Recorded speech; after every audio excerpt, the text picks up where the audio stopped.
Boa noite. 11 dos 19 réus implicados no caso das dívidas ocultas foram condenados a penas que variam de 10 a 12 anos de prisão. Desses, 8 foram ilibados pelo juiz que julgava este caso mediático das dívidas ocultas. Este é o tema que arranca o debate de hoje. Além deste tema, também vamos olhar para a greve dos médicos, portanto, havido na semana passada, e também pela decisão do governo, portanto, cortar aqui o salário desses médicos grevistas. Recebo em estúdio o meu painel habitual, aqui agora saúde. Shrinza, muito boa noite e bem-vindo ao debate político. Boa noite, Isaac. Boa noite, moçambicanos, em particular aqueles que nos acompanham neste momento, assim como os moçambicanos que nos acompanham através de várias plataformas instaladas para o efeito. Obrigado. Pelembe, boa noite e bem-vindo. Boa noite para si, Isaac, para o Camilo e para o mais velho Shrinza e, em especial, aos estimados telespectadores. Camilo, bem-vindo, boa noite. Muito obrigado, Isaac. Boa noite, caros telespectadores. Boa noite, colegas do painel. Convido a todos a estarmos nesta hora e poucos a debater todos os temas que dizem respeito à nossa sociedade.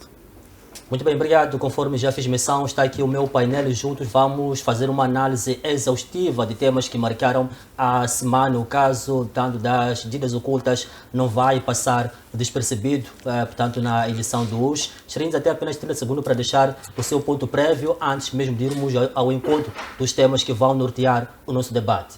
Obrigado, Isaac. O meu ponto prévio desta semana, ou deste mês, tem a ver com a realização da quarta sessão ordinária do Conselho Nacional, que inicia amanhã às 8h30 no Hotel VIP, passa a publicidade.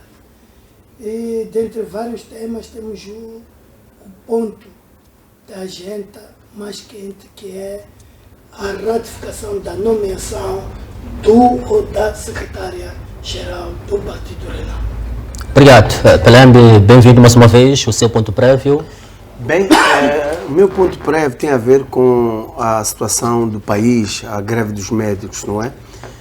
Que, na minha opinião, é algo novo que está a acontecer no país e que já é um bom sinal para aquilo que é a realidade moçambicana. Estávamos habituados a ter vários setores moçambicanos num silêncio profundo. Estamos a falar dos professores, dos médicos, da polícia e de outras áreas da função pública que muitas das vezes se mantinham no silêncio, mesmo vivendo em situações precárias. Felizmente, me parece que a sociedade moçambicana está a acordar para uma nova realidade. Infelizmente, a classe médica é a classe mais sensível. Apesar de eu concordar com as suas reivindicações, mas sinto que quem sai mais penalizado com a greve dos médicos é o cidadão pacato, porque esta greve é mais na função pública, ou seja, nos hospitais públicos, mas eles continuam trabalhando nos hospitais privados. Aliás, os ministros, o governo, os membros do Partido Frelimo, que na sua maioria os que tomam decisões, são esses que têm condições melhores e nunca vão ao hospital público, vão ao hospital privado. Talvez é por isso que não atenderam a reivindicação dos médicos, porque eles sabem que nunca vão precisar de ir a um hospital público. Agora, nós como moçambicanos, temos que estar ao lado dos médios e fazer pressão para quem é de direito, o chefe do Estado, o governo, a falar do Ministério das Finanças, para que possam ouvir, atenderem o pedido dos médicos e fazerem alguma coisa. Quem está sofrendo na última instância é o povo, que o presidente Yunus, quando tomou posse, diz que era o seu patrão, mas infelizmente o presidente Yunus está a deixar o seu patrão à deriva. Temos que lembrar que esses médicos que hoje estão em greve, esses médicos trabalham em situações precárias. Em vários hospitais não tem instrumentos de trabalho, não tem luvas, não tem medicamentos, não tem nada. Então, espero eu que este governo ponha a mão na consciência e resolva todos os problemas de todas as classes sociais da função pública. Aliás, posso acrescentar mais, Isaac. A polícia está em greve silenciosa. Os enfermeiros estão em greve silenciosa. Até os professores. E até a maioria da função pública. E até os agentes do Estado, falando dos municípios, porque também há esse problema, o Estado não tem fundo para alocar os municípios. Há uma greve silenciosa em todas as áreas da função pública. E isso é perigoso para o desenvolvimento do país. E, acima de tudo, o presidente Nyusi tem que perceber que quando ele foi eleito para resolver os problemas do país, não para nos trazer problemas. Ou seja, até então, o presidente Nyusi é o epicentro dos problemas dessa nação. Ou seja, a nossa desgraça, o nosso sofrimento, a decadência do Estado moçambicano reside na governação do presidente Nyusi. Obrigado, Pelembe. Camilo, ponto prévio. Muito obrigado. Eu ia aqui fazer como ponto prévio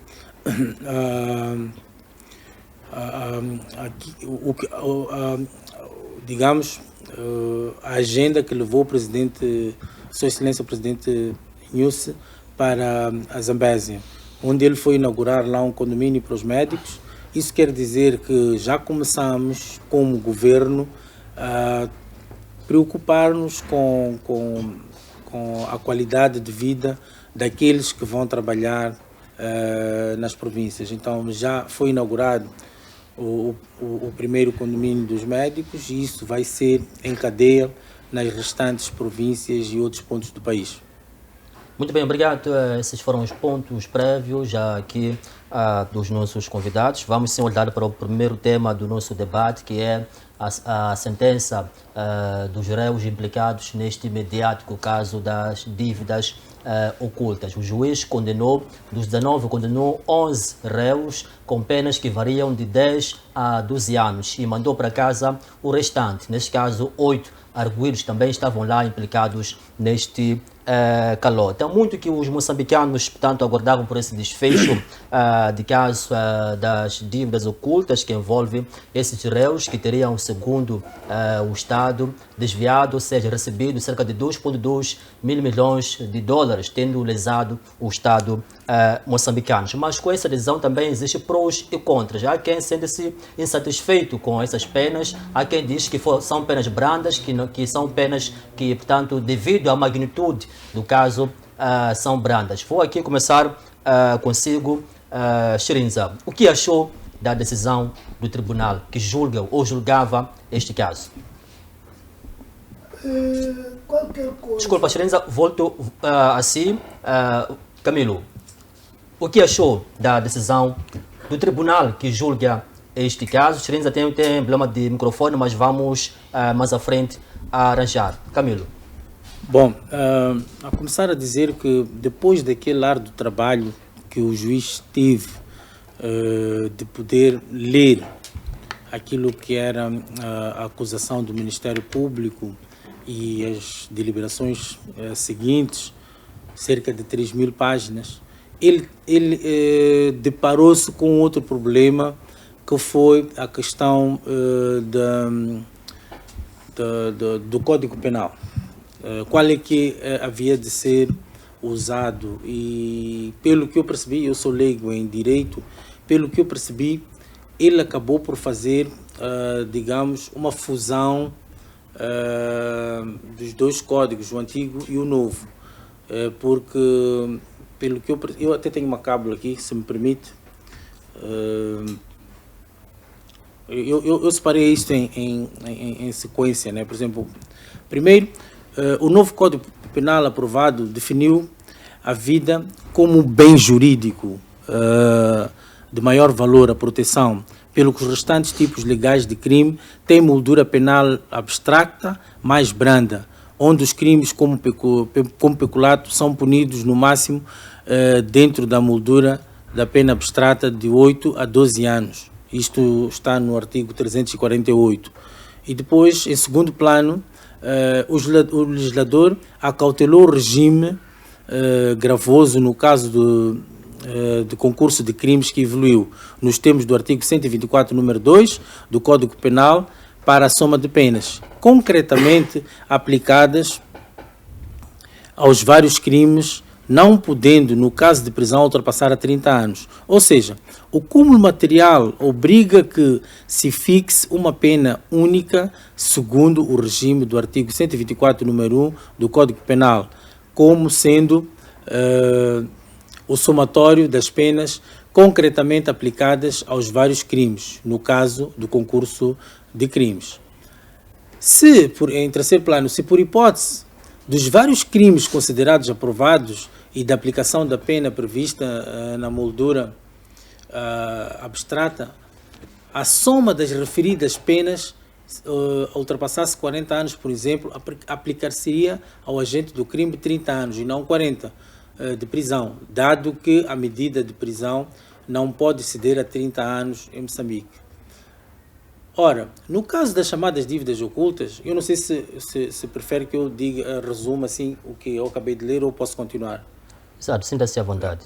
Ora, no caso das dívidas ocultas, os crimes foram cometidos na vigência do Código Penal de 2014, sendo que a aplicação do novo Código Penal encontra limitações quanto aos crimes ocorridos antes da sua vigência, sobretudo se entender da sua aplicação, aporta-se um regime mais gravoso para os arguidos. Neste caso, deve-se usar o regime do Código Penal antigo, que é mais favorável aos arguidos, porque o regime da variação da lei no tempo impõe que se aplique, em princípio, a lei do tempo em que a infração ocorreu. Se a pena é estabelecida na lei nova ao tempo em que foi aplicada a infração, se mostrar diversa estabelecida das leis posteriores, é sempre aplicada a moldura penal abstrata, que se mostra mais favorável ao agente do crime, no artigo 3, número 4 do Código Penal. Então, eu acredito que foi neste raciocínio que obrigou o juiz Efigênio a que conciliasse os dois códigos e optasse pela pena mais branda aos arguidos. É de realçar que o Código Penal de 2014 não permitia o somatório das penas, mas aquele que vier agora a praticar o crime que se aplique plenamente ao regime do novo Código Penal não terá a mesma sorte. O novo Código Penal, para o caso de concurso de crimes, permite a acumulação de penas até chegar a 30 anos, por crimes de diversas naturezas. O que isto quer dizer? Quer dizer que muita gente estava na expectativa de que houvesse o somatório de todos os crimes que os arguidos foram acusados. E como este crime foi, efetuado na altura em que estava a vigorar o antigo Código Penal, o juiz acabou por optar por usar aquilo que o Código Penal antigo permitia. E neste caso, por isso é que em algum momento ele acabou por até estar ali a barafustar, no sentido de não poder usar o novo Código Penal. Muito bem, obrigado. Pelembe, como é que reagiu a esta decisão que virou polêmica no nosso país? Já há várias contestações, há várias insatisfações por parte do povo moçambicano, que já estava expectante com o desfecho da novela das chamadas dívidas ocultas. Bem, estou um pouco admirado. O Partido Frelimo agora faz cartilhas para o meu amigo... Não, eu não fiz cartilhas, eu fiz uma cábula. O Comitê Central reúne-se. Como o problema é grave, eles nos roubaram-nos, cortaram os nossos sonhos, empobreceram, tiraram-nos o direito de sonhar nesse país. A Frelimo tirou-nos o direito de continuar a sonhar. Por isso que eles trazem cartilhas, porque não tem retórica para defender o indefensável. Porque o que aconteceu ali no tribunal, não tira o mérito do juiz Efigênio, porque o juiz, na sua essência, julga a matéria trazida pelo Ministério Público. E ele já foi colocado dentro de uma camisa de forças para julgar aquilo que foi colocado à mesa. Não tiro o mérito dele. Mas está claro que aquele julgamento é mais político do que outra coisa. Não é justo, reitero isso, Camilo, não é justo vocês quererem se esconder nos códigos penal, do novo código, antigo código, porque a Helena Taipo cometeu os mesmos crimes em 2000, antes do novo Código Penal. Apanhou 16 anos. A Helena Taipo foram 300 milhões de meticais. Totalizando com os colegas, foi 1,5, 1,6 milhões. Apanhou 16 anos. Agora, esses senhores que assambarcaram, roubaram para os 30 milhões de moçambicanos mais de 2 mil milhões de dólares, vamos tirar os 2 mil milhões de dólares, vamos dizer os 50 milhões. São 3 bilhões. 3 bilhões,2 milhões de meticais. Apanharam 12 anos. O que significa isso? Então, quer dizer, a Frelimo já tinha projetado isso. Já se sabia que esse julgamento era só para convencer o FMI a voltar a financiar o país para eles continuarem a nos roubar. Não é justo. Muitas pessoas, muitos de nós, não estamos a pôr a mão na consciência e olhar as consequências que vieram por causa dessas dívidas. Isaac, telespectadores, muitas pessoas morreram nos hospitais por falta de remédios. As estradas mataram muita gente porque não tiveram fundos para a sua reabilitação. Quantas pessoas não têm água? Quantas escolas não têm carteira? Porque o país parou. Porque a comunidade internacional, os doadores, deixaram de financiar o orçamento do Estado. Então, não é justo. Não é justo, eu reitero, não é justo. Eu estava a ver ontem a televisão, um dos canais, que dizia que eu acho que é a Lady Gaga, quem roubou o cachorro dela, foi condenado a 21 anos de cadeia. Roubou o cachorro, 21 anos de cadeia. E esses senhores que roubaram nossos sonhos, roubaram os sonhos dos nossos filhos. Nós estamos endividados para... Isaac, você está a pagar a dívida, o teu filho vai pagar a dívida, o teu neto vai pagar a dívida por causa desses senhores e depois vão me apanhar 12 anos. É brincadeira. Estão a brincar com o sonho dos moçambicanos. Sabes, mais velho Xerinza, meus pais me ensinaram que crime não compensa. Crime não compensa. E eu não posso ensinar isso aos meus filhos. Eu não posso hoje, porque eles olham para a televisão, vê o sujeito roubou, desgraçou o país, vai ficar um dia na cadeia, amanhã está na televisão, está a fazer show-off, anda de carro de luxo, tem tudo do bom e do melhor. Então, qual é a educação que eu vou dar para os meus filhos? Será que tenho legitimidade, mais velho, de dizer ao meu filho que crime não compensa nesse país? Eu não tenho. Porque hoje você vai à procuradoria, vai ver os próprios procuradores, a vida que eles levam, o patrimônio que eles têm, não iguala ao salário que eles ganham. Vai na polícia, vai na PIC, vai na migração, vai nas alfândegas, você vai ver que o patrimônio que eles têm não iguala ao salário que eles têm. E o Estado o que faz? E essas pessoas são promovidas. Então, há aqui dualidade de critérios, ou seja, a justiça moçambicana, com esse julgamento ficou claro, é forte para os fracos. É forte para os fracos. Aquele jovem que matou uma gazela foi condenado a 30 anos. Esses que mataram, desgraçaram o país, os 30 milhões de moçambicanos, daqui a 2 anos, Camilo, vão fazer campanha do Partido Frelimo. E está gunhana lá estratuina, a campanha. Muito bem. Muito culpa. Muito Frelimo, muito culpa, muito chanisa. Só nhenhença, só nhenhença, muito mais nhenhença. Vai caia, Casalili. Obrigado, Pelembe. Xerinza, vamos voltar para o caso Titos, que teria desviado cerca de 170 milhões de meticais. É o caso do Fundo de Desenvolvimento Agrário, acho que se recorda muito bem. E também do caso Embraer, que envolve o antigo ministro dos Transportes e Comunicações, Sr. Paulo Zukula, que teve, por desvio de $800, $1.000, teve 10 anos de prisão. E para esse caso, há quem se questiona. Esses que roubaram mais de 50 milhões de dólares, por que de 10 anos a 12 anos de penas. Será que não vamos voltar a, portanto, aquelas narrativas de um julgamento político, conforme aqui fez referência a Pelembe?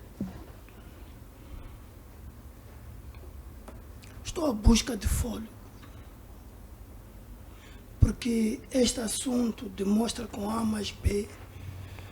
Aliás, eu já havia, quando ainda estávamos ali, havíamos referenciado disto.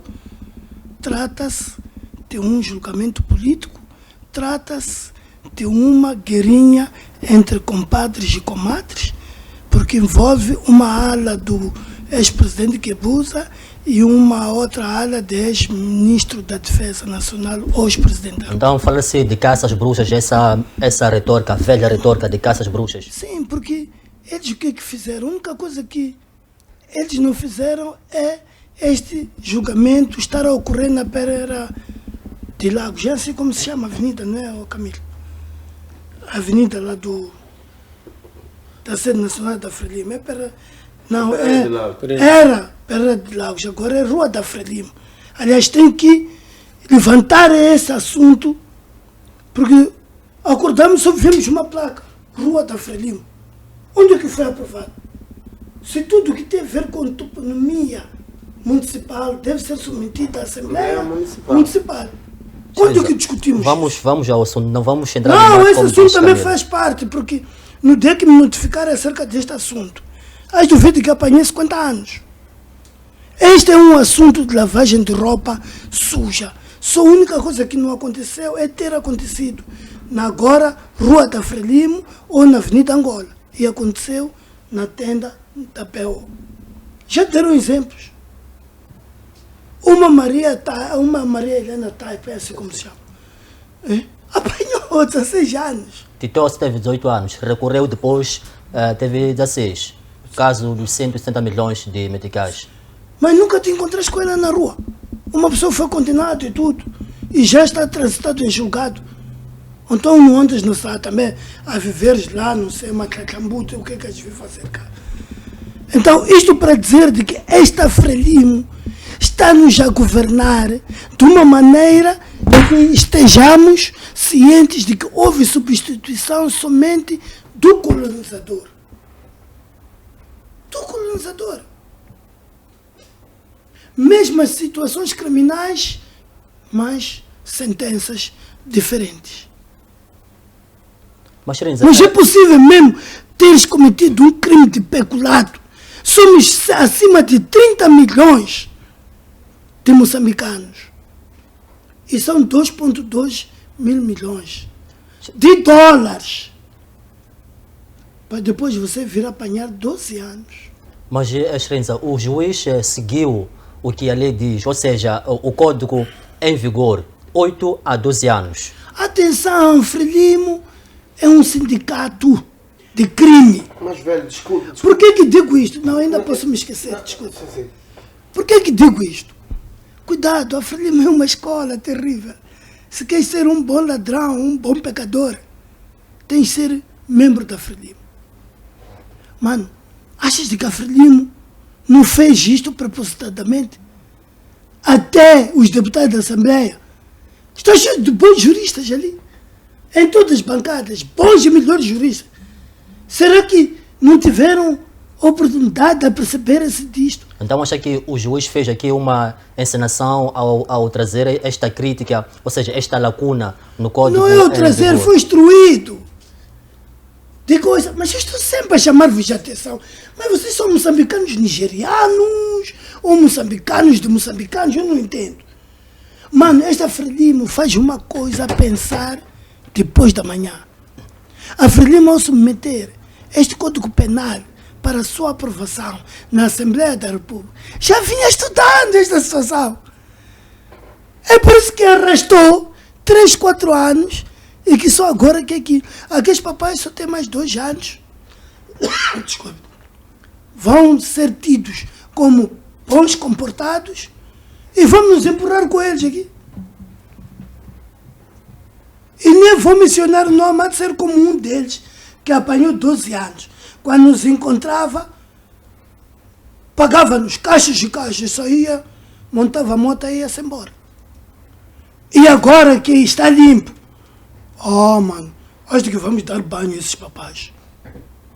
E isso vai acontecer. Atenção, preparação da Frelimo. A Frelimo é que faz, a Frelimo é que o quê? É que fez. Fez o quê? Roubou. E o que está a fazer? Ilibar os... Porque isso é ilibar indiretamente. Em 2 anos esses papais estão fora. Vão se empurrar contigo e ainda te deram uma bufetada de oferecer 200 meticais. Muito bem, Eu obrigado. queria- Oxalá que não aconteça isso. Eu queria Fernando. acrescentar a questão que havias colocado, Luís Velho.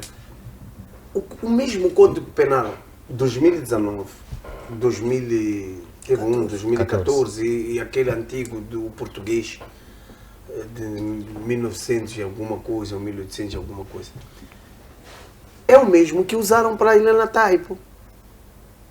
Agora, qual é o critério? Será que o juiz Efigênio e a juíza que sentenciou a Helena Taipo tem metodologias diferentes? Os crimes são quase idênticos. É o peculato, é o desvio de fundo do Estado. Para nós, de forma pacata, quem teve consequências mais drásticas foram esses da BO. Então, não vamos... da BO, do Língamo. Do Hotel Língamo. Não podem tentar aqui pensar, apesar de nos dar uma educação sem qualidade, porque uma das estratégias da Frelimo é empobrecer os moçambicanos, é não dar ensino com qualidade, para as pessoas não poderem pensar. O pouco dos moçambicanos que estudam, que valorizam o estudo, têm capacidade de análise. Nós sentimos que fomos injustiçados, fomos roubados, aldrabados, enganados e roubaram nossos sonhos. E ainda temos que ficar 50, 100 anos a pagar uma dívida que nem comemos. Pá. Isaac, dá vontade de dizer a esses senhores, se vocês venderam o país, dá-me a minha parte, pá. Dividem lá a nossa parte, cada um ficar com a sua parte e fazer a sua maneira, do que andar a nos humilhar. Aquele julgamento, aquela sentença é uma humilhação para os moçambicanos. A Cetina Titosse foram 170 milhões, 18 anos. Qual é a diferença? Eu não estou a perceber. Então, não faz sentido dizer que não. Mas também não te esqueças de que a razão destes terem menos. Porque o partido que eles pertencem comeu 10 milhões. 10 milhões, talvez. E achas que vais condenar uma pessoa aqui? Sim, é que a Helena Taipo deu só motas. Acho que são 100 motas. Não valem 10 milhões de dólares. A Cetina Titosse deu boi já, o ministro tal, fulano tal, a classe B, classe C. Então, talvez é por isso que não apanhou tanto assim. Obrigado. Camilo, como é que olha para esta narrativa que é aqui trazida pelo Shirinza e Pelem sobre a questão da politização da sentença das dívidas não declaradas, olhando para as condenações da Titosse, da Taipo e também de Paulo Zukula e também da recente condenação dos 19 arguidos implicados neste calote, qual é a análise que faz? Bom, é um pouco daquilo que a gente já vem falando aqui, é que eu senti neste julgamento um pouco daquilo que nós todos ansiamos, que é este desmembramento das instituições judiciais, neste caso, né? Daquilo que os meus pares aqui do painel chamam de politização.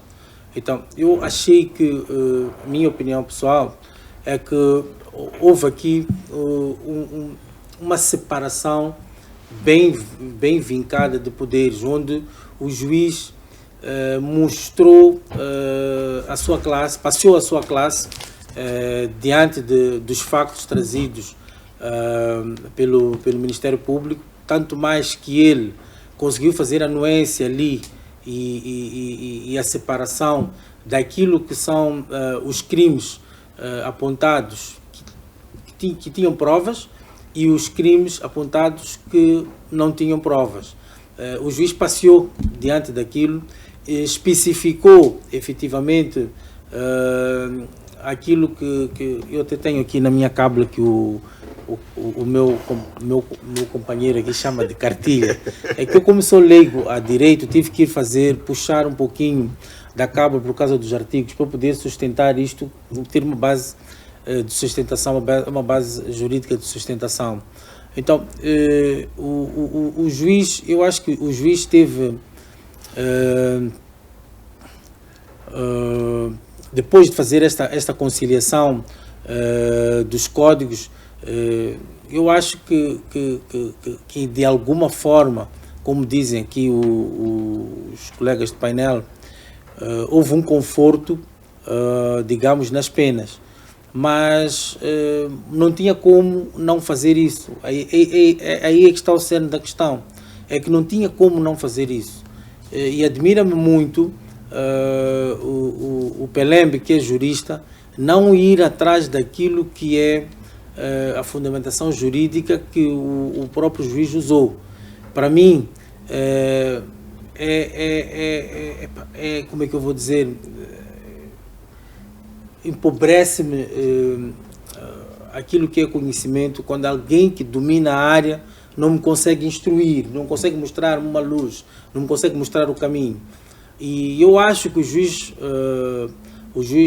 Efigênio deixou ali muito bem claro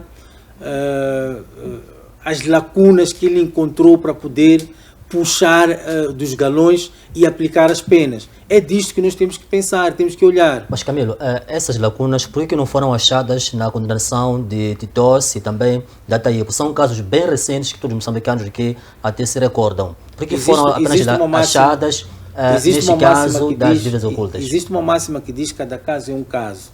Mas é o mesmo crime de peculado. Cada caso é um caso. O juiz, se tivesse sido o mesmo juiz a julgar os três casos, eu até podias bater, encostar à parede. O que eu te estou a tentar dizer é que o juiz Efigênio estudou muito o caso. Não estou a dizer que os outros juízes não tenham feito. O que estou a tentar dizer é como é que se diz em direito? Os critérios usados, não é? A opção que o juiz como se diz, é soberano. É soberano. É isso que nós temos que olhar. O juiz é soberano. Ele tem que olhar para aquilo que está diante dele e ver que caminhos é que tem que enveredar para não abrir precedentes tipo estes que tu estás aqui ou que os colegas estão aqui a puxar. Por que que o outro juiz fez isto? Por que que o outro fez aquilo? Mas por que que a gente não fala deste julgamento? Como é que o juiz chegou a esta conclusão? É isto que nós estamos a falar. Nós não estamos a falar de casos passados. Mas podemos fazer uma analogia. Podemos fazer uma analogia, mas o que eu quero dizer é que este juiz usou daquilo que ele tinha. E tanto mais, antes de sentenciar, não é assim que se diz, antes de proferir as sentenças, ele mostrou as lacunas e mostrou o caminho que tinha que ir andar. Eu não estou a perceber os questionamentos. Porque ali foi claro, ele deixou bem claro na mesa. E perante a todos. Aqueles que estavam ali, os visados, e todos que estavam a acompanhar o julgamento. Ele deixou muito bem claro as limitações pelo qual ele estava a passar. Ele não deixou ilações para terceiros. Ele disse, olha, eu vou por este caminho, por isto e aquilo. Muito bem, obrigado. Sabes, Isaac, quando eu ouço o Camilo, desculpe mais velho, quando eu ouço a Frelimo através do meu amigo Camilo a tentar defender, eu lembro-me quando nós despoletamos essas dívidas, viemos ao público dizer fomos roubados, vieram com essa retórica. Não há dívidas. Não há dívida. Na Assembleia da República nos chamaram de agitadores. Não há dívidas. A mesma coisa, ele está falando que o juiz trouxe uma retórica, o Maliani trouxe a retórica, o presidente Inhúcio trouxe a retórica, dizendo não há nada. O Guebuza até disse que se pudesse, faria de novo para nos endividar, era para a segurança do Estado. Hoje estamos ali a arder em Cabo Delgado. Disseram que investiram na segurança do Estado. Que segurança nós estamos hoje? Então, essa falácia, essas explicações, o juiz, reitero isso, foi colocado pelo Ministério Público dentro de uma camisa de forças. O juiz não julga fora daquilo que o Ministério Público colocou ali. O Ministério Público não colocou Guebuza ali. O Ministério Público não colocou o chefe do Comando Conjunto, o Ministro da Defesa ali, porque não quis colocá-los. Não faz sentido, sabes? Eu vi, há uma coisa que o juiz Efigênio também deixou a desejar. Quando diz que o Nhangumele é o cérebro do calote. Se Nhangumele não tivesse ido ter com Bruno e ter com Dambi, não teria acontecido tudo isso. Nhangumele é funcionário do Estado. Um Dambi é funcionário do Estado. O Bruno é funcionário do Estado. Um Dambi assina. Tu estás a esquecer de uma coisa. Não, minutos, só abrir um parênteses. Estás a esquecer de uma coisa. É que, na altura, desde o primeiro dia da questão da sentença, o juiz deixou bem claro, mostrou historicamente o que ele fez. É aquilo que eu estou a dizer. Acho que tu não assististe o julgamento na totalidade. O que ele fez? Ele mostrou aquilo que o Ministério Público trouxe à mesa, ou para a nação. Ele mostrou a cariação que foi feita, o cerne da questão, que a preocupação número 1 do juiz para poder proferir estas sentenças, sabe o que foi? Tentar mostrar a conivência de todos eles ali. Foi tentar... Onde está quem assinou? Onde está quem autorizou o Guebuza? Onde está o chefe do Comando Conjunto que tem documentos que ele assinou autorizar?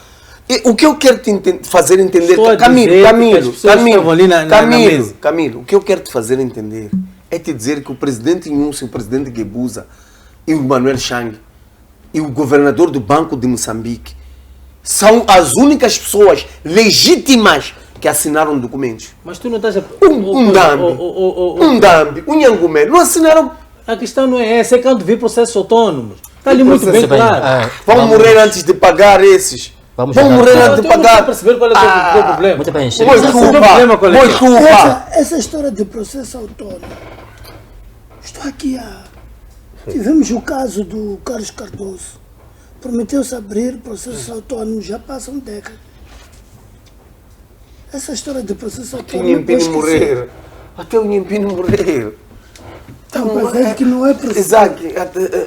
Nós estamos a ser governados por uma gangue, mano. Nós estamos a ser governados por gangsters. Esse país está a ser governado por gangsters. Estou a te dizer, nós estamos entregues, pá. Muito bem, vamos olhar coitado dos nossos filhos, o que é que vão ser nossos filhos? O que é que vai ser Moçambique daqui a 10, 15 anos? Está ali o gás do Rovuma. Quantos porcentos Moçambique ganha? 2%. Pá. Muito bem, obrigado, Peleme. Vamos assim olhar para o nosso segundo tema também que marcou a semana, é a questão da greve dos médicos em algumas províncias de Moçambique, e também o governo tomou uma decisão face a este acontecimento. O governo vai cortar salários dos médicos grevistas. Shrinza, volto a si, como é que olha para tanto este cenário, como é que olha para esta greve dos médicos, e segundo, como é que avalia a decisão do governo em cortar salários desses médicos que fizeram greve? É triste e tenho mesmo que aqui e agora dizer de que este governo da Frelimo, que está governando Moçambique, não é sério. Foi questionado o engenheiro Yunus se esta greve, não o engenheiro Yunus, o ministro da Justiça, se esta greve era legal ou não. E ele não conseguiu responder a essa pergunta. O que o governo quer? Quer é conversar. Continuar a conversar com os médicos. Por que quero conversar com os médicos? Porque quero entretê-los. Sentarem, prometer e não cumprir. O tempo está a andar, já vão 10 anos. Coitado do doutor Arroz, é Arroz, não é? Sim, o falecido. O falecido. Acabou perdendo a vida sem ver o governo a cumprir. O que o governo está a fazer é injusto. está a fazer isso porque sabe de que nem eles, nem os seus dependentes recorrem a um dado hospitalar existente na República de Moçambique ou no território moçambicano. Tudo tratam fora. Se houvesse uma lei aqui em Moçambique, todo governante deve ser assistido aqui em Moçambique.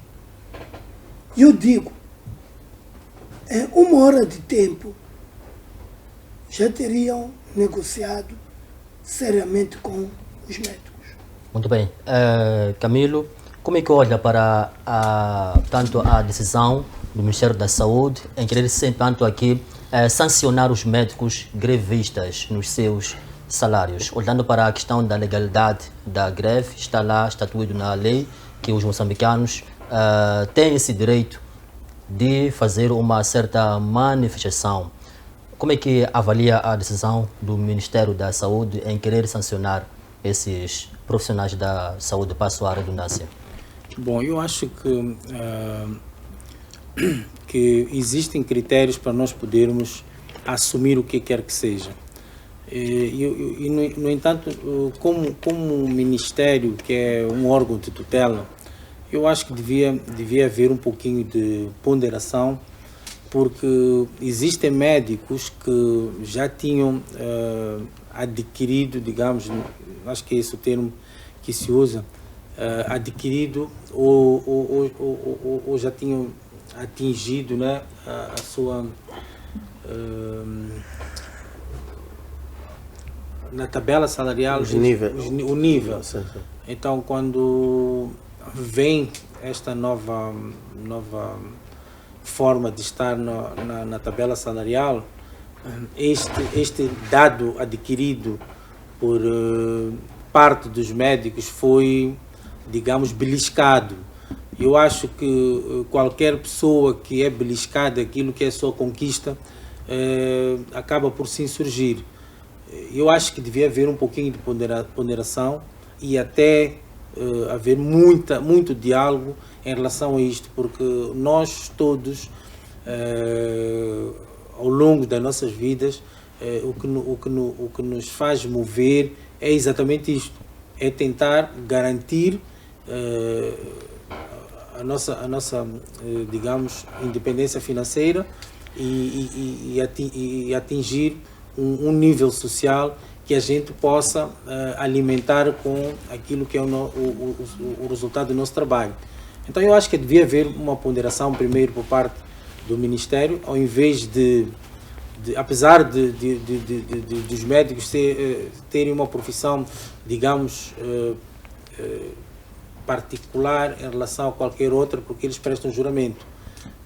Eu acho que também por parte dos médicos devia haver esta ponderação, porque eles prestam juramento que é salvaguardar a este quesito que é a vida. Então, os médicos não podem, de alguma forma, por exemplo, eles fizeram uma greve, digamos, uma greve parcial, não é? Em que mantinham os serviços mínimos. A minha pergunta é quando eles foram estudar e prestaram juramento para os serviços mínimos ou prestaram juramento para o serviço pelo qual eles se dispuseram. Então, é isso que nós temos que ter consciência. Eu acho que, entanto, como o governo e também a ordem dos médicos são duas instituições que, de alguma forma, em outras circunstâncias, conseguem ultrapassar muita coisa, e acho que isto não era um obstáculo. Pode até durar em termos de concertação, mas acredito que vai chegar a bom porto. O governo central está preocupado com esta questão dos médicos, porque é um setor vital, não é? Então não faz sentido em que, como dizem por aí, que o governo não se importa. Não é verdade. Importa, sim senhora, porque é um setor vital e faz diferença. Tanto mais que no discurso de Sua Excelência o Presidente Nyusi, em Quelimane, voltou a repisar isto. Que tinham que ter paciência, que o governo está a tentar encontrar uma solução e devolver aquilo que grande parte dos médicos reivindicam, que é a conquista que eles tiveram no percurso das suas carreiras. Obrigado. Pelembe, alguns médicos que tanto paralisaram as suas atividades serão aqui descontados os seus salários. Isso foi dito pelo Armindo Tiago em Quilimane. Acha que esta mensagem é uma mensagem de intimidação, não apenas aos médicos, mas também o resto dos funcionários que provavelmente ou porventura pensem em fazer greve, cortar salário? É uma mensagem que está aqui a trazer o Ministro da Saúde. Bem, é uma mensagem de intimidação, claro. Até o próprio chefe do Estado, acho que foi quinta ou sexta-feira, ele enviou uma mensagem de intimidação mesmo, até chegou a dizer que há 4 ou 5 pessoas de Maputo que acordam e gritam. Ou seja, já foram identificadas as pessoas que são alvo a bater. O que na minha opinião não é bom. Por acaso, na sexta-feira, um dos responsáveis dos médicos está a ser vítima de ameaças. Vê o público dizer isso é perigoso para um Estado democrático e de direito, porque a greve ou a manifestação é um direito estatuído na lei, não precisamos de autorização. É aí onde reside o maior problema em Moçambique, que para se fazer manifestação tem que ter uma autorização. Não, informa-se. As pessoas têm o direito de se manifestar. E o governo da Frelimo tem que de uma vez por todas perceber que a manifestação é um direito fundamental. Está na Constituição da República, não vamos pedir. Agora, há uma coisa que eu tenho que apelar aos assessores do presidente Inhusso, Camilo. Vocês têm que gravar todas as vezes que o presidente Inhusso fala, ele fazer assistir o que ele fala. Ele tem que revisitar todas as suas aparições públicas, porque quando ele fez o lançamento do Sul, falou da uniformização dos salários. Entendam-me bem, quando lançaram o projeto do Sul, falaram do equilíbrio, falaram da uniformização, fizeram um lançamento de que não haveria mais diferenças. Hoje, um licenciado do Ministério da Defesa ganha 54. Um ministério, um licenciado do Ministério da Educação ganha 50. Um licenciado da PRM ganha 39. Que uniformização é essa? É aí onde o chefe do Estado tem que se questionar. Não pode vir todos os dias dizer que foi falha. Não. Quando tu fazes um projeto, tem que fazer o estudo de viabilidade. Não pode vir rir da desgraça dos outros. Outro dia temos que beber água. Outro dia está a ouvir ruídos de insetos. Come on. Será que o Arsênio Henriques, a Moiane, devem gravar e de vez em quando pôr ali à frente na casa dele, o chefe de Estado nos sábados, com aquele uísque que ele gosta, ir assistir, visitar as aparições que ele vê. Senão o país está lançado, está entregue à desgraça. Não pode, um Estado sério não deixa os médicos entrarem em greve. Sabes, Isaac, há uma coisa grave que está a acontecer. Foram levar os estudantes do 5º ano da UEM. Foram levar estudantes do STEC para estarem dentro dos hospitais. Isso é gravíssimo. É gravíssimo. Hoje, para tu teres alta no Hospital Central e outros vários hospitais, tu ficas 2 dias, porque ninguém tem responsabilidade para assinar aquilo ali, a alta. Porque o médico é a pessoa indicada para assinar a alta. Hoje não tem ninguém para assinar. Muito Temos bem. que andar a fazer, como é que se chama? Tem que fazer manobras para alguém assinar que não tem competências. Então, estamos a desgraçar o país. Obrigado, Pelembe. Xerins, em poucas palavras, quais, portanto, as implicações desta insatisfação por parte dos médicos? Há quem diz que já que o governo vai sancionar esses profissionais, poderão fazer aqui uma greve silenciosa, não se manifestar, o que será ou seria pior? Eu não estou a ver o governo a sancionar. Aquilo é forma de intimidá-los. Mas eles são uma classe muito determinada. É bom que a gente siga a gênese desta Associação dos Médicos. Veremos de que eles sempre foram pessoas de mão dura. Só que acabam infiltrando alguns médicos como CISES, como SNASPs. E matam. Mas para dizer de que o governo tinha que refletir, mas refletir de verdade. Porque está-se a morrer nos hospitais. Está-se a morrer nos hospitais públicos. É por isso que eu dizia, tinha que haver uma lei, como houve quando havia corona, que não pode um doente ser transferido para fora do país. Aí ias ver, em 2 minutos ias ouvir o engenheiro Nilce a falar para os moçambicanos. Então, isto para dizer de que ele não está a tratar o assunto sério como devia. Está a tratar o assunto como tratou o assunto do livro da 6ª classe. Mas às vezes eu dou-lhes razão, porque a maior parte deles foram formados à base daquele livro. O próprio engenheiro não se formou num país socialista, onde que a maior parte de nós éramos enviados. Outros diziam de que fui fazer mecânica, ficou 5, 6 anos a montar espelhos dos CIFAs. E diz que deve ser chamado que sou mestre mecânico. Nem o número de chaves do motor não conhece.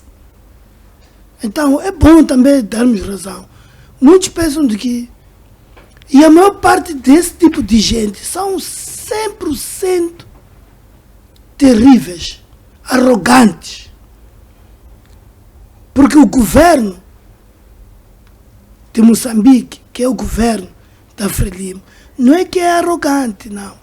É uma ou duas pessoas que está a transformar esse governo em governo de arrogância. Muito bem, obrigado, Xirinza. Vamos sim olhar para o nosso último tema, em breves palavras. Vamos sim ver este encontro havido semana finda entre o líder da Renamo, o Sufmomad, também Lutero Simango do MDM. Vou assim, Pelem, o que significou este encontro entre Lutero Simango e o Sufmomad? Sai ou não aqui uma coligação entre esses dois partidos? Bem, primeiro agradecer a visita da Renamo, porque foi uma visita de cortesia da parte da liderança da Renamo ao Movimento Democrático de Moçambique, na pessoa do presidente, o engenheiro Lutero Simango, e dizer que já é bom essa visita, porque na verdade a oposição pode não fazer coligação, mas tem que se unir para o bem dos moçambicanos. Eu não olho muito o benefício dos partidos. Eu olho no sentido de que os moçambicanos, perante a situação que nós vivemos, esses 47 anos de sofrimento, nós temos que nos unir para derrubar este regime que continua a escravizar os moçambicanos. Olha, Isaac, em 1962, os 3 movimentos, o NAMO, DENAMO e MANO, eram um grupo de moçambicanos com pensamentos diferentes. Eles sentaram, uniram-se com o único objetivo de conquistar a independência nacional, libertar os homens e a terra. Isso foi alcançado, porque houve união. Por que hoje não vamos nos unir para tirar esses colonos? Por que não vamos nos unir para tirar esse regime que está a desgraçar os moçambicanos? Sabes, é triste o que eles estão a fazer com os moçambicanos. Vai ao distrito, vai à localidade, vai às aldeias, você vai ver o quanto o povo está a sofrer. Sabe, nós estamos na zona de conforto aqui na cidade. Nós estamos na zona de conforto aqui na capital. Por isso que estamos, deixa Deus te levar, mas lá no distrito as pessoas não têm água potável. As escolas, a criança para ir para a escola percorre 10, 15 quilômetros. Sem pão, sem chá, sem açúcar. Nós estamos Nós temos que nos unir para tirar a Frelimo do poder. Não é justo. Esse país com tanta riqueza. Sabe, Moçambique tem ouro, tem diamante, tem carvão, tem gás, tem rubis, tem o mar, o turismo, tem agricultura. Há países, vai para Dubai, vai para Catar, eu tive a oportunidade de estar no Catar. Não tem o clima que Moçambique tem. Não tem os minérios que Moçambique tem. Mas estão aí desenvolvidos. Por que nós não podemos desenvolver? Muito bem. Mas se temos... a Frelimo, sabes, é igual a abscesso, a jumba. Enquanto você deixar no teu corpo, meu irmão, você está ganhando toco, há de doer o corpo, há de ter febre. A única solução é exprimir, tirar. Então nós, moçambicanos, todos temos que exprimir, temos que tirar esses senhores do poder. Obrigado. Camilo, como é que olha para o encontro desses dois presidentes ou líderes da oposição? Eu olho de uma forma muito salutar, porque se calhar a partir desta união a gente consiga ter, digamos, uma oposição à altura, porque cada um dos partidos por si só mostra aquilo que a gente vê a cada programa destes, nunca trazem solução, acima de tudo acabam por só apontar dedos. É o que eles fazem. Está a rir de quê? É que a solução não já então, deu, já de vos tirar do poder. Como partidos políticos, como oposição e como solução daquilo que é o percurso destes dois partidos políticos, eles não conseguem trazer um programa, um plano, uma proposta de governação. Só sabem apontar dedos para aqueles que, de certa forma, estão a fazer, segundo eles, mal, e olhamos para aquilo que Moçambique foi há 5 anos, 10 anos atrás, 15, 20 anos atrás, o que Moçambique é hoje, de certeza absoluta que não é o mesmo Moçambique. Há algumas mudanças, há algumas coisas que estão, muitas coisas estão a ser feitas, que estes senhores não têm outro discurso, senão maldizer, senão apontar dedo, dá-se um passo, é sempre uma casca de banana para uma escorregadela, é trazer desinformação para aqueles que veem os nossos programas, estão habituados a ser, digamos, incendiários. A política de oposição destes senhores é incendiar, é trazer problemas, ou mostrar problemas a todo Moçambique que o Partido Frelimo ou o governo traz, mas nunca apresentam aquilo que efetivamente é a missão deles, enquanto como partidos, digamos, da oposição.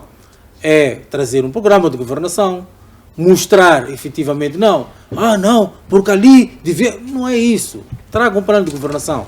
Se calhar agora, aquilo que Arnamo fez semana passada, chamar os partidos extraparlamentares, mostrou a sua fraqueza, porque se o Arnamo fosse forte, quem havia de chamar Arnamo para junto deles eram os fracos. Nunca um forte vai chamar um fraco para poder. Então, Arnamo ali logo, a priori, mostrou a sua fraqueza. É aquilo que se diz, para nós sermos melhores, para nós sermos bons, temos que nos espelhar nos melhores. Agora, como é que Arnamo vai trazer aqueles que nem têm assento parlamentar? Vai puxar a eles para fazer o quê? Não tem assento parlamentar. A estratégia foi o presidente do MDM chamar o presidente da Arnamo. Qual é? Eu já não estou a perceber qual é a terceira força, a segunda força política aqui da. Mal entendeste. Deixa-me acabar o meu discurso. O presidente da Arnamo foi fazer uma visita de cortesia. Isso é para o inglês ver. Isso é para o inglês ver. A gente sabe muito bem que as vossas conversações não foi daquele dia. Vocês estão aqui a tapar o sol com a peneira. Desculpa. Se vocês são oposição como deve ser, mostrem-se como oposição como deve ser. Estamos a governar na beira. E deixem de atirar e mostrar areia, soluções. E deixem de atirar e areia, mostrar soluções. Deixem de atirar areias para aqueles que, de certa forma, estão a trabalhar. Muito bem, obrigado. Sherinza, como é que avalia, portanto, as palavras de Camilo, que a Renamo está fragilizada em querer aqui procurar esta união com outros partidos? O colega PM já falou, tratou-se de uma reunião de cortesia e o que está a dizer o Camilo está a contradizer-se das palavras do próprio presidente do partido dele, o engenheiro Filipe Inhosse. Porque depois da reunião e depois dele ter assistido vários canais que às 12 e às 13 transmitiram e outros canais que estavam transmitindo na íntegra, esta visita de cortesia, ele pediu visitar o presidente, o submamado, o general. É importante que a gente sublinhe isso. No mesmo dia, significa que ele também é fraco. Está a copiar dos fracos. Então, eu não vejo em política, quando aproximas um outro partido, não é porque és fraco. É o que aconteceu entre a RENAMO e o MDM. Ninguém de nós os dois é fraco. Aproximamos, houve reflexão e foi bom ter havido esta aproximação. Então vai sair uma coligação para já? Nem se falou disso. Não se falou. Primeiro temos que trabalhar no sentido de nos conhecermos melhor. Porque é importante que a gente reteira uma coisa. Em 99 houve coligação, aconteceu o que aconteceu, aconteceu o que não devia ter acontecido, o que devia ter acontecido. Foi um aprendizado. E agora houve essa reunião, mas não chegou de se abordar isso. Mas por qual motivo a RENAMO primeiro uniu-se com extraparlamentares, agora faz uma visita de cortesia, como se diz, ao líder do MDM? É importante, Isaac, por favor, visite o seu arquivo.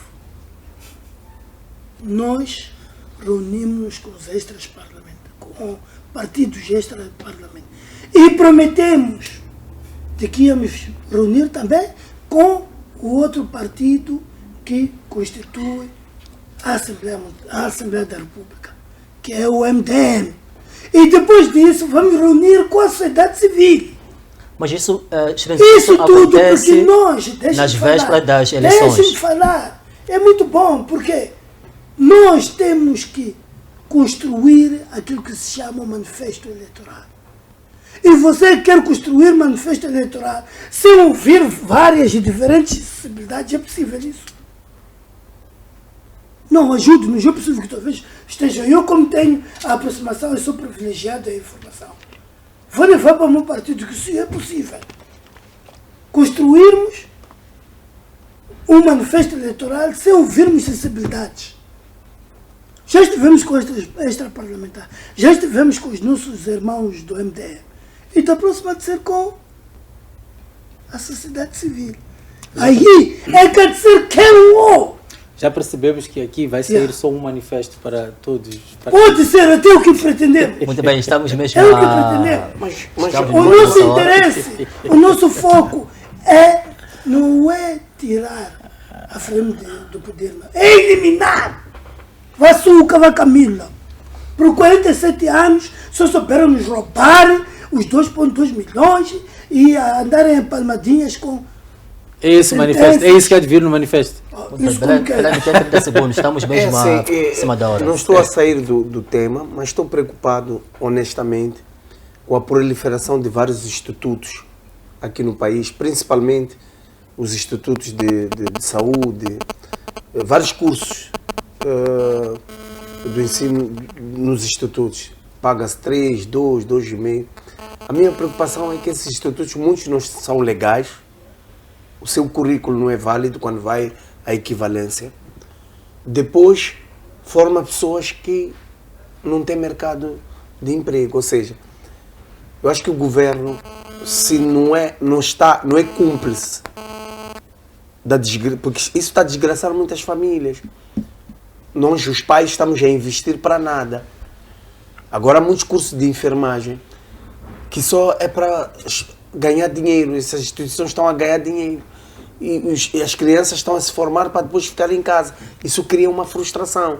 Não só para os alunos, para os formandos, aliás, mas também para os pais que deixam de comer um bom frango de passear, de viajar, para investir nos seus filhos, para nada. É duro, Isaac. É duro tu investires para o teu filho terminar a faculdade para depois ser cobrador de chapa, para vender crédito na Baixa, para lavar carro na Baixa. É duro porque tu investiste o teu suor, deixaste de fazer algo para si, para investir no seu filho. Muito para bem, nada. o tempo já não nos perdoa. Camilo, últimas considerações, muito rapidamente, tem apenas 30 segundos.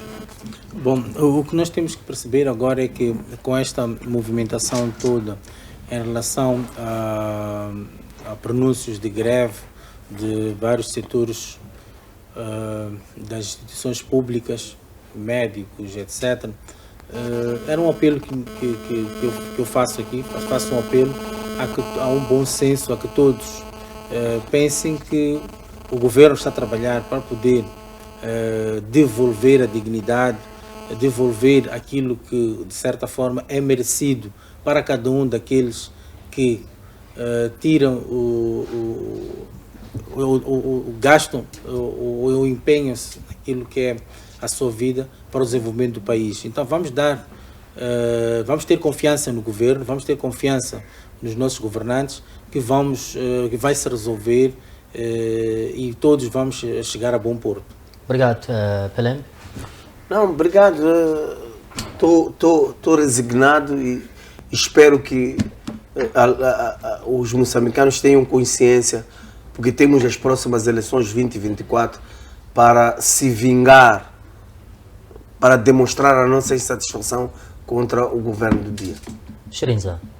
Não, dizer aos moçambicanos que a partir da manhã, acho que por volta das 11, 11h30, já teremos o nosso novo secretário-geral ratificado pelo órgão chamado Conselho Nacional da RNAM. Não quer dizer aqui quem será? Não posso, não tenho esse mandato. Muito bem, obrigado, meu povo, minha nação. Chegamos ao fim de mais uma edição do Debate Político. Até próximo domingo, à mesma hora, aqui na televisão que faz da sua divisão uma realidade. Bom descanso e boa noite.